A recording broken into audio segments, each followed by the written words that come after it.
Yan ang mahirap sa inyo eh. Nakita nyo lang na mahilig mag-alaga ng manok, sasabihin nyo kaagad, sugarol sa bungero. Ang laki ng pagkakaiba ng mahilig sa manok, sugarol at sabungero. Tandaan nyo yan. Ang sabungero, halos araw-araw yan sa sabungan. Ang mahilig sa manok, itinuturing yan na pet at best friend, kagaya lang ng mga aso at pusa. Kaming mga mahilig sa manok, itinuturing namin itong pantanggal ng stress, libangan at passion. Kung magsabong man kami, ay bibihira lang. Napakalaki ng naitutulong ng pagmamanok sa aming mga mahilig sa manok. Dahil dito, nagkakaroon kami ng best friend, pet at pantanggal ng stress. Kumbaga, nagbibigay ito ng aliw sa amin. Kung gumastos man kami, ay para yon sa aming kasiyahan. Ang sugarol, gumagastos para may pansugal, kahit maubos ang pera.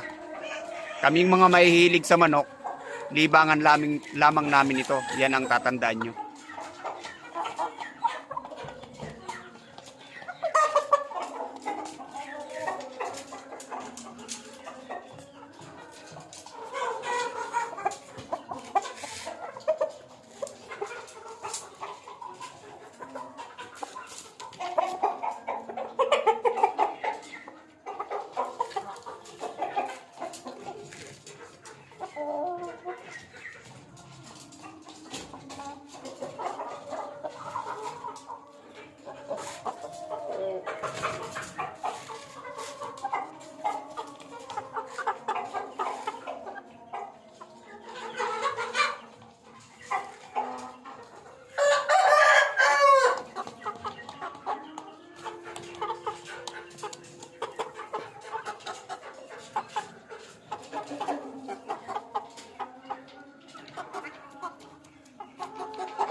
Ano namin gagawin na to?